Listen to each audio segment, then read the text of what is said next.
Assalamualaikum warahmatullahi wabarakatuh. Bismillahirrahmanirrahim. Alhamdulillahi rabbil alamin. Wa bihi nasta'in ala umurid dunya waddin. Asyhadu an la ilaha illallah wahdahu la syarikalah wa asyhadu anna Muhammadan abduhu wa rasuluh. Allahumma salli wa sallim ala sayyidina Muhammad tibbil qulubi wa dawaiha wa afatil abdani wa shifaiha wa nuril absari wa diyaiha wa ala alihi wa sahbihi wa barik wa sallim. Qala rabbi shrah li sadri wa yassir li amri wahlul 'uqdatam min lisani yafqahu qawli, amma ba'd. Sidang penonton laman Facebook yang dirahmati Allah Subhanahu wa taala. Alhamdulillah, pertamanya kita merafakkan kesyukuran kita kepada Allah Subhanahu wa taala kerana kita berada di bulan Ramadan. Bulan Ramadan yang merupakan salah satu bulan daripada bulan-bulan Islam yang mengandungi keistimewaan dan keberkatan yang tersendiri. Moga-moga sepanjang kita berada di bulan Ramadan ini, maka kita bolehlah melaksanakan tanggungjawab kita sebagai hamba-Nya, yang mana kita tahu bahawa di bulan Ramadan ini merupakan bulan yang difardukan kepada umat Islam untuk menjalani ibadah puasa. Dan bulan Ramadan ini juga merupakan bulan yang dianggap sebagai bulan bonus kepada seluruh umat Islam untuk memperolehi ganjaran pahala di sisi Allah Subhanahu wa taala. Sebagaimana yang disebut oleh junjungan besar kita Nabi Muhammad sallallahu alaihi wasallam, yang disebutkan oleh Abu Sa'id radhiyallahu an, bahawa baginda Rasulullah sallallahu alaihi wasallam bersabda, innallaha tabaraka wa ta'ala utaqa'a fi kulli yawmin wa lailatin, ya'ni fi Ramadan, wa inna likulli muslimin fi kulli yawmin wa lailatin da'watan mustajabatan. Maksudnya, sidang penonton laman Facebook yang dirahmati Allah Subhanahu wa taala, sesungguhnya Allah Subhanahu wa taala memberikan kebebasan daripada seksaan api neraka pada setiap malam, yakni di bulan Ramadan. Yang maknanya di bulan Ramadan ni Allah Subhanahu wa taala memberikan keistimewaan kita sebagai umat Nabi Muhammad sallallahu alaihi wasallam, khususnya pembebasan, khususnya kebebasan daripada seksaan api neraka.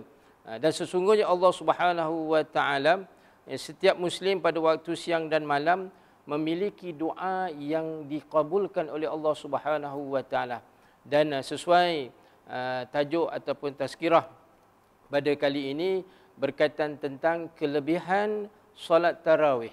Jadi kita tahu bahawa solat tarawih ini merupakan satu amalan yang dianjurkan dalam Islam, yang dianjurkan oleh baginda Rasulullah sallallahu alaihi wasallam. Jadi sidang pendengar ataupun sidang penonton laman Facebook yang dirahmati Allah Subhanahu wa taala, banyak kelebihan-kelebihan yang boleh kita berkongsi ilmu pada kali ini. Yang pertama, apa yang saya suka kongsikan kepada tuan-tuan, puan-puan, sidang penonton laman Facebook yang dirahmati Allah Subhanahu wa taala, iaitu apa?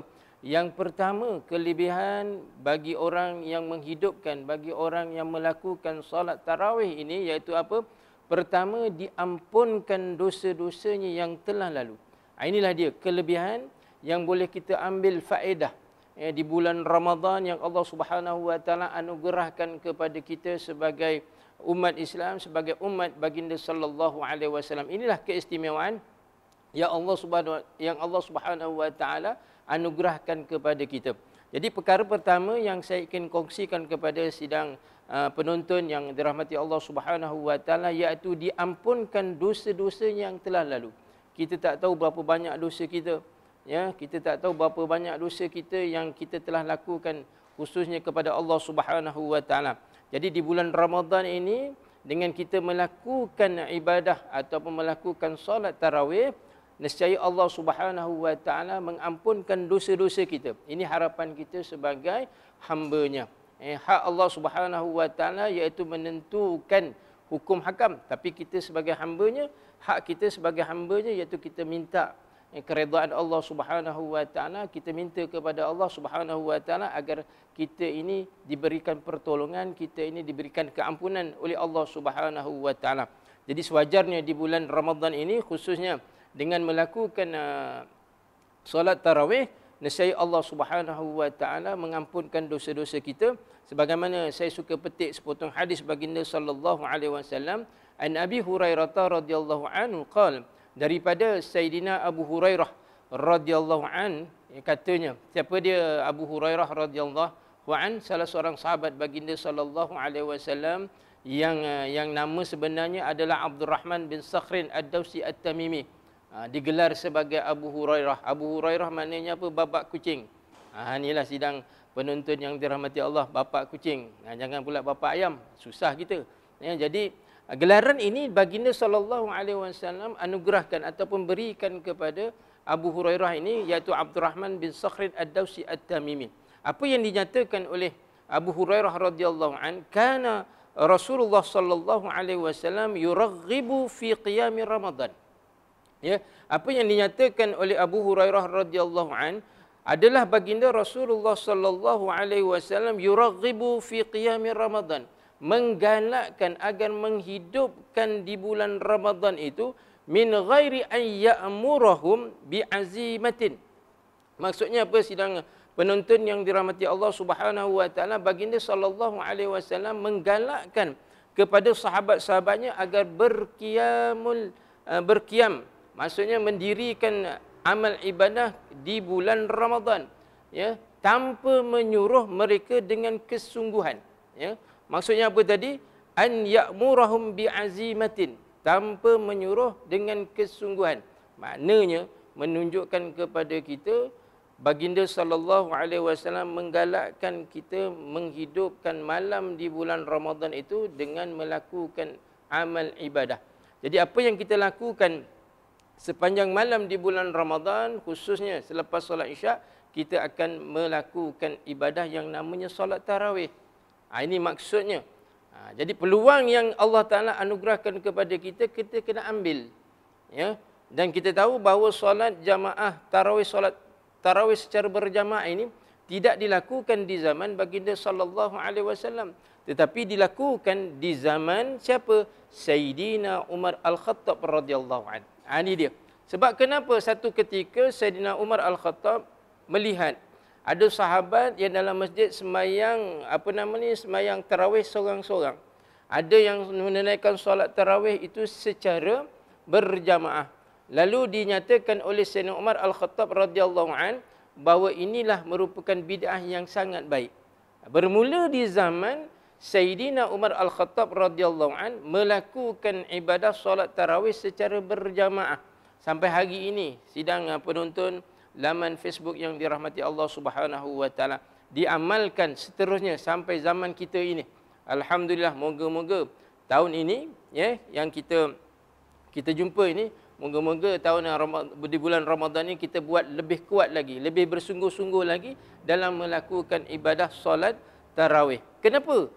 Sidang penonton yang dirahmati Allah Subhanahu wa taala, Nabi sebut man qama Ramadan imanan wa ihtisaban ghufira lahu ma taqaddama min zambi. Baginda sallallahu alaihi wasallam bersabda yang bermaksud, barang siapa yang berqiyam, barang siapa yang menghidupkan bulan Ramadan itu, mendirikan ibadah di bulan Ramadan itu dengan penuh keimanan.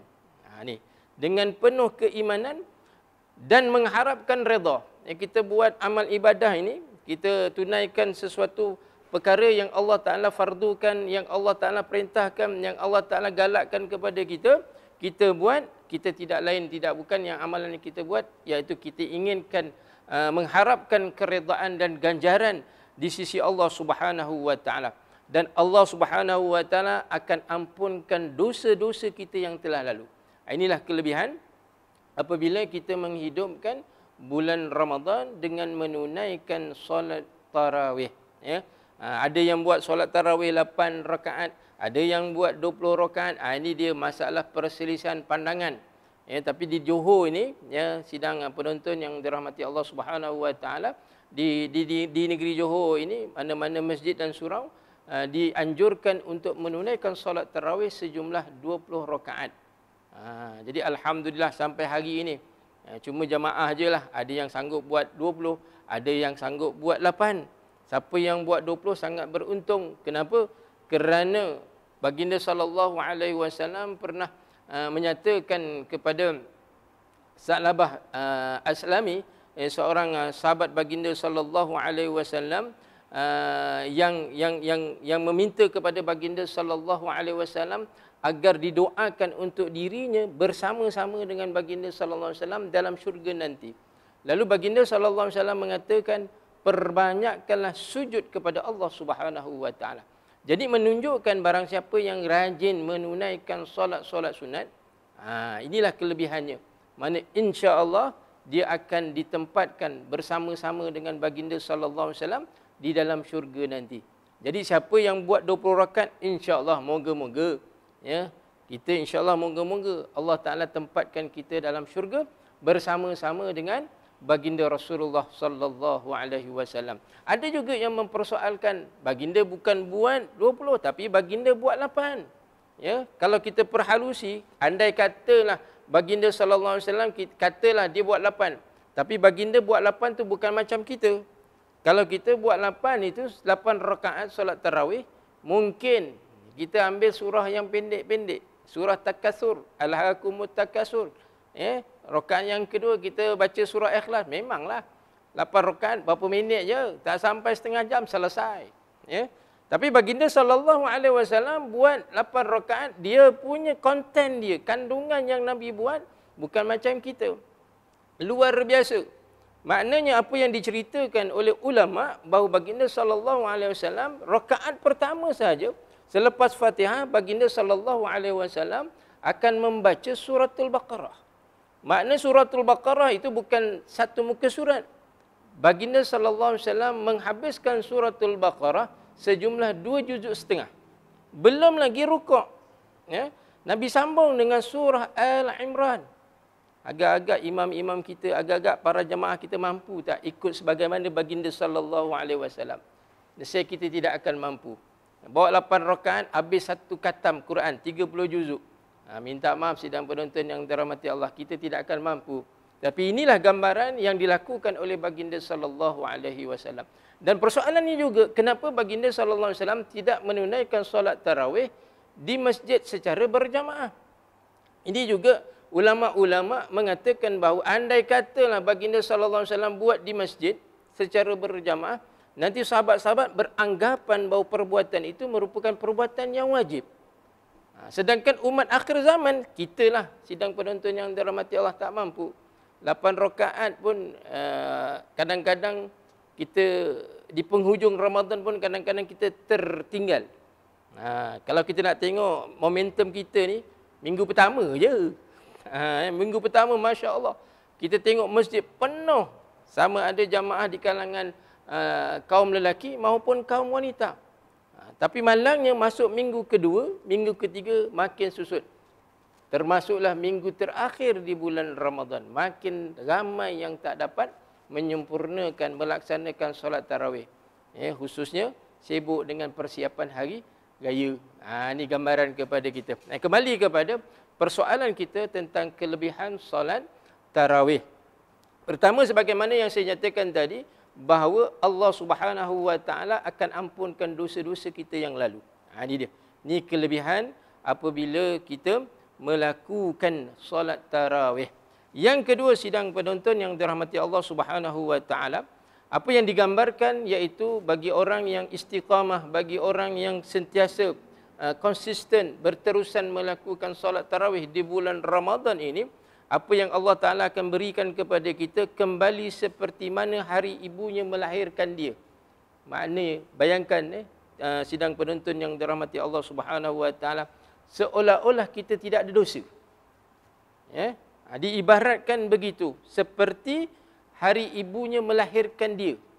Mana kita kalau lahir tu ada tak dosa? Tak ada dosa. Kosong, bukan kosong-kosong. Ini biasa ucapan kita lah. Bila hari raya, belum lagi raya dah sibuk cerita raya pula. Bila hari raya kita akan sebut kosong-kosong. Tapi sedangkan di bulan di malam Ramadan itu kita hidupkan dengan menunaikan solat tarawih, kelebihannya diumpamakan begitu seperti anak yang baru lahir. Tak ada dosa. Bagaimana yang disebutkan oleh Abdurrahman bin Auf, man shamahu wa qamahu imanan wa ihtisaban kharaja min zunubihi kayaumin waladathu ummu. Rawahu An-Nasa'i wa Ahmad wa Ibnu Khuzaimah wa Ibnu Majah wal Baihaqi. Maksudnya apa sidang penonton yang dirahmati Allah Subhanahu wa taala? Barang siapa yang berpuasa di bulan Ramadan, ya, dan berqiyam Ramadan, maknanya mendirikan, menghidupkan bulan Ramadan itu, siangnya kita berpuasa, malamnya kita melakukan ibadah yang dipanggil ibadah-ibadah yang wajib, ibadah-ibadah yang sunat. Ibadah-ibadah yang sunat tu banyak, ya. Salah satunya solat tarawih, sebagaimana yang tajuk kita bicarakan ini. Kadang-kadang kita amalan-amalan sunat yang lain pun boleh kita buat. Contoh berzikir, kita baca surah Ikhlas. Ada orang tak boleh tadarus Quran, dia kata, ustaz saya tak reti nak baca Quran. Umur dah 60 tahun. Yang saya tahu surah Ikhlas je ustaz. Boleh ustaz? Boleh. Kita ulang-ulang suratul Ikhlas di malam Ramadan, di siang Ramadan, insya-Allah ganjarannya juga besar. Sebagaimana ada satu kisah yang berlaku di zaman Rasulullah sallallahu alaihi wasallam. Satu ketika baginda sallallahu alaihi wasallam menguruskan jenazah sahabatnya. Ketika sahabat itu nak dikebumikan, ya, didapati bahawa cuaca tenang, suasana redup, ya, harmoni. Lalu baginda sallallahu alaihi wasallam bertanya kepada Sayyidina Jibril alaihi salam, wahai Jibril, ya, aku dapati awan semua ini redup saja. Ya, sedangkan cuaca panas, tapi redup. Ya, apa yang sedang berlaku ni wahai Jibril? Lalu Jibril alaihissalam memberitahu kepada baginda sallallahu alaihi wasallam, ya Rasulullah, wahai Rasulullah, sesungguhnya terdapat 70,000 para malaikat sedang membuka sayap-sayap mereka.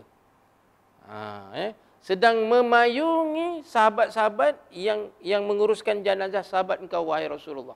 70,000, bukan 7 malaikat. Bayangkan tuan-tuan. Ya, ini gambaran kepada kita yang diceritakan pengalaman seorang sahabat yang berlaku kepada baginda sallallahu alaihi wasallam.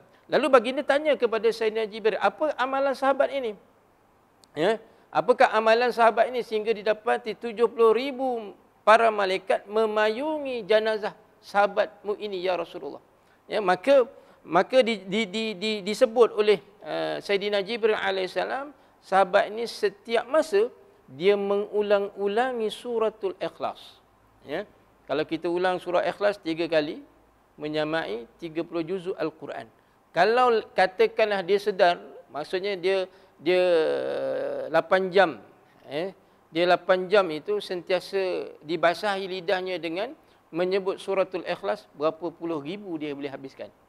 Ini maknanya Allah Ta'ala muliakan sahabat ini. Ini sebagai pengajaran kepada kita. Jadi andai katalah kita tak mampu nak baca Al-Quran, nak tadarus Quran, maka kita boleh ulang-ulang suratul Ikhlas. Ini kelebihan sidang penonton yang dirahmati Allah Subhanahu wa Ta'ala. Jadi kembali kepada apa yang disebut oleh baginda sallallahu alaihi wasallam, man shamahu wa qamahu imanan wa ihtisaban kharaja min zunubi kayaumin waladathu ummuh. Ini diumpamakan, ya, bagi orang yang berpuasa bulan Ramadan, dia hidupkan bulan Ramadan itu dengan berqiyam, menunaikan solat tarawih. Apa yang disebut oleh baginda sallallahu alaihi wasallam dilakukan dengan penuh keimanan, dia mengharapkan keredaan daripada Allah Subhanahu wa Ta'ala, maka Allah Ta'ala akan keluarkan daripadanya itu dosa-dosa sebagaimana anak yang baru lahir daripada perut ibu. Ini gambaran kepada kita. Jadi kalau andai katalah, ya, tahun ini kita tak dapat buat sidang penonton yang dirahmati Allah Subhanahu wa Ta'ala, dengan bersungguh-sungguh rugi kita. Sebab banyak kelebihan-kelebihan yang kita boleh perolehi dengan melakukan amalan solat tarawih. Jadi Allah Ta'ala beri keistimewaan kepada kita, insya-Allah. Ya, Allah Ta'ala akan ampunkan dosa-dosa kita. Sebagaimana ada satu kisah sidang penonton yang dirahmati Allah Subhanahu wa taala, kisah kepada seorang sahabat Nabi yang bernama Abdurrahman Al-Ansari. Ya, Abdurrahman Al-Ansari ni seorang pemuda usianya 18 tahun. 18 tahun, muda belia. Jadi apa yang berlaku? Bahawa satu ketika Baginda sallallahu alaihi wasallam meminta sesuatu kepada Abdurrahman Al-Ansari buat sesuatu. Ya. Jadi Abdurrahman ni seorang sahabat Nabi yang suka menyenangi keperluan kehendak Baginda sallallahu alaihi wasallam. Kalau Nabi nak makan, dia akan tolong carikan. Macam kita lah, kalau kita sebagai seorang suami, isteri nak sesuatu, suami insya-Allah akan tolong carikan. Kalau suami nak sesuatu kepada isteri, nak makan sedap, isteri tolong masakkan. Ya. Kalau tak masakkan pun dia order ya. Sidang penonton yang dirahmati Allah, tolong order. Jadi apa yang kita boleh berkongsi tentang peristiwa ini, bahawa Abdurrahman Al-Ansari bila dia diminta oleh Baginda sallallahu alaihi wasallam, dia tunaikan. Malangnya semasa dalam perjalanan dia mencari sesuatu yang diperlukan oleh Baginda sallallahu alaihi wasallam, dia telah melakukan sesuatu kemungkaran. Dia melihat sesuatu yang Allah Taala tak redha. Faham ya bahasa saya sidang penonton yang dirahmati Allah Subhanahu wa taala. Bila tengok lain jantina macam mana? Faham ya? Confirm saya cakap dengan orang dewasa ni senang. Kalau cakap dengan orang dewasa ni mudah faham. Tapi kalau cakap dengan anak-anak ni lambat faham. Jadi sidang penonton yang dirahmati Allah Subhanahu wa taala, bila tengok sesuatu ya, yang lain jantina, Abdurrahman Al-Ansari ini lelaki, dia tengok jantina yang bukan jantina yang sama. Bagaimana? Itulah satu perkara yang menyebabkan dia tu merasa takut akan azab Allah Subhanahu wa taala. Lalu dia melarikan diri kepada Baginda sallallahu alaihi wasallam. Ada riwayat mengatakan dia menghilangkan diri di atas bukit sekitar Madinah selama 40 hari.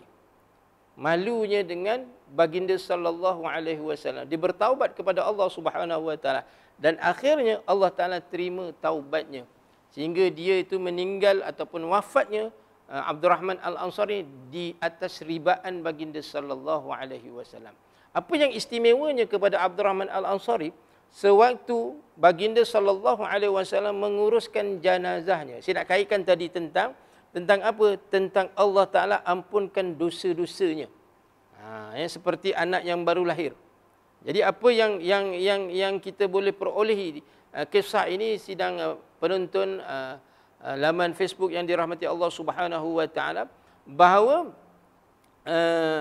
Abdurrahman Al-Ansari semasa diuruskan jenazahnya oleh Baginda sallallahu alaihi wasallam, Nabi melihat ada sesuatu. Ya, Nabi melihat lalu Nabi tersenyum. Dalam masa yang sama juga Nabi memalingkan wajahnya. Selesai saja pengurusan jenazah Abdurrahman Al-Ansari, ada sahabat-sahabat yang perasan perbuatan Baginda sallallahu alaihi wasallam, lalu mereka tanya kepada Nabi, "Wahai Nabi, tadi kami lihat kamu tersenyum, melemparkan senyuman. Dan aku juga melihat kamu memandang ke arah lain. Kenapa ya Rasulullah?" Lalu Baginda sallallahu alaihi wasallam menjelaskan, "Tadi aku melihat aku melemparkan senyuman sebab apa? Aku dapati bahawa bidadari-bidadari sedang berkejaran untuk mendapatkan Abdurrahman Al-Ansari." Ni sidang penonton yang dirahmati Allah Subhanahu wa taala. Dan kenapa engkau pandang ke lain ya Rasulullah? Ketika mereka berkejar-kejaran, mereka berlari, aku nampak betis mereka, lalu aku pandangkan ke lain. Kalau kita lah, Masya Allah, makin besar mata kita. Bidadari, bukannya bidadara. Ini menunjukkan bahawa gambaran kepada kita, bidadari yang berkejaran untuk mendapatkan Abdurrahman Al-Ansari. Kesannya apa? Daripada taubatnya. Dan apabila kita hidupkan di bulan Ramadan ini dengan salat tarawih, moga-moga sebagaimana yang disebut oleh Baginda sallallahu alaihi wasallam, kharaja min zunubihi kayaumin waladathu ummuh. Seperti keluarnya dosa-dosa itu seperti apa? Seperti kita macam baru lahir. Keluar daripada perut ibu, mana ada dosa. Inilah gambaran kepada kita. Itu yang kedua. Kelebihan berkaitan tentang solat tarawih. Kemudian yang ketiga, sidang penonton yang dirahmati Allah Subhanahu wa taala, ditulis dari kalangan para siddiqin dan para syuhada. Ini kelebihan apabila kita menghidupkan bulan Ramadan itu dengan berqiyamul lail, dengan melakukan salat tarawih.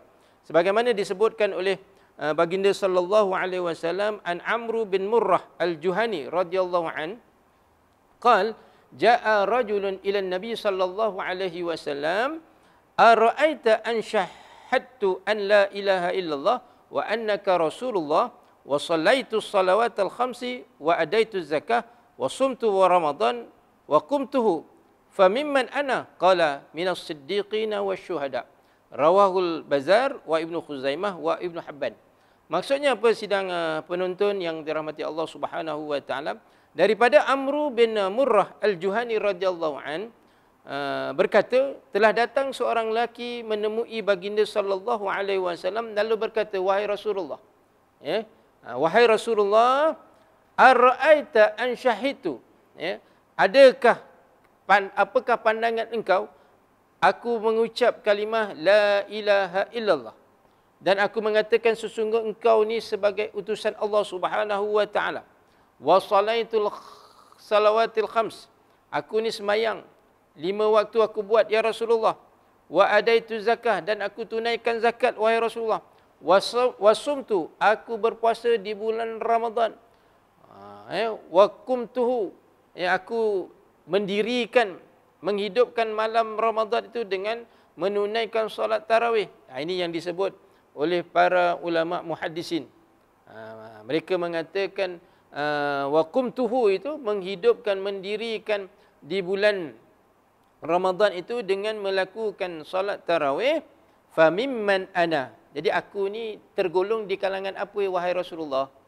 Qala, Nabi mengatakan as-siddiqina minas siddiqina wasyuhada, maka kamu ini tergolong di kalangan golongan orang yang namanya melakukan siddiqin, golongan siddiqin dan golongan asyuhada. Nah, inilah kelebihan apabila kita menghidupkan malam Ramadan itu dengan menunaikan solat tarawih. Itu yang ketiga sidang penonton yang dirahmati Allah Subhanahu wa taala. Dan yang keempat, yang keempat yang terakhir iaitu apa? Ditulis baginya pahala seumpama berqiyamul lail. Ini dia kelebihan. Kita kadang-kadang nak bangun malam berqiyamul lail pun payah. Kadang-kadang kita nak bangun tapi ada dia punya kaedah dia, ada cara dia. Ini yang dianjurkan, yang dikatakan oleh ulama. Pertama, sidang penonton yang dirahmati Allah Subhanahu wa taala, kalau kita nak istiqamah, kalau kita nak mampu bangun malam, maka rajin-rajinlah. Pertama, apa kaedah yang pertama? Disebut kita buat qailulah. Qailulah ni maksudnya apa? Tidur seketika sebelum masuk zuhur. Katakan zuhur pukul 1.16, kita tidurlah kejap 12.50. Bangun pukul 1 ke, 12.55 ke, pukul 1. Jangan pula tidur 12.50, bangun 1.50. Itu bukan nama qailulah itu. Itu beza je. Qailulah tidur 5 minit cukup. Mana cukup Ustaz 5 minit? Kenapa qailulah itu perlu dilakukan? Digalakkan kerana dia akan membantu kita untuk bangun malam. Ini kelebihan apabila kita berqailulah. Yang kedua, apa yang dia anjurkan, tuan-tuan sidang penonton yang dirahmati Allah, amalkan ayat 110 suratul Kahfi. 110 suratul Kahfi, qul innama ana basyarum mislukum yuha ilayya annama ilahukum ilahun wahid faman kana yarju liqa'a rabbih falyamal amalan salihan wa la yusyrik bi'ibadati rabbih ahada. Ya Allah, kau jagakan aku pukul 3 pagi, insya-Allah. Pukul 2.58 pagi Allah Ta'ala jagakan kita. Bila dah bangun tu, bangunlah. Jangan pula aku nak buntak pukul 3 pagi, ya Allah 2 minit. Tak apalah bagi aku 2 minit. Bangun pukul apa? Pukul 5.55 pagi. Itu dia bezanya. Bila Allah Ta'ala dah jaga kita, walaupun kita janji pukul 3, tapi Allah Ta'ala kejutkan kita 2.55, bangun terus, siap-siap. Bukannya kita sambung tidur, cukupkan pukul 3. Memang tak bangun terus. Bangun-bangun dah dekat subuh. Jadi sidang penonton yang dirahmati Allah Subhanahu Wa Taala, kaedah-kaedah ini yang dianjurkan oleh ulama. Jadi kalau kita dapat lakukan, insya-Allah ada kekuatan untuk kita berqiyamul lail. Jadi apa kelebihan apabila kita melakukan solat tarawih itu? Maknanya kita akan memperoleh pahala seperti mana pahala orang yang melakukan qiyamul lail. Jadi kesimpulannya sidang penonton yang dirahmati Allah Subhanahu Wa Taala, maknanya solat tarawih ni kelebihannya sangat banyak. Jadi ambillah peluang ketika kita berada di bulan Ramadan ini dengan menghidupkan bulan Ramadan, bukan hanya siang hari saja kita berpuasa, malam harinya kita hidupkan dengan beramal ibadah, khususnya kita melakukan ibadah solat tarawih. Kita buatlah di masjid. Hari ini pun alhamdulillah kita dah boleh menunaikan solat tarawih secara berjamaah berbanding dengan 2 tahun yang lalu. Nak buat takut-takut, walaupun ujian yang Allah Taala berikan kepada kita, COVID, tapi insya-Allah moga-moga yang kita lakukan ni Allah Subhanahu Wa Taala berikan kemudahan kepada kita untuk kita sempurnakan Ramadan kita dengan jayanya melakukan ibadah solat tarawih. Jadi itu saja yang kita boleh kongsi pada tuan-tuan sidang penonton yang dirahmati Allah Subhanahu Wa Taala. Moga-moga ambillah faedah beberapa kelebihan yang saya kongsikan pada hari ini. Wallahu alam. Aqulu qawli hadza wa astaghfirullahal azim li wa lakum. Assalamualaikum warahmatullahi wabarakatuh.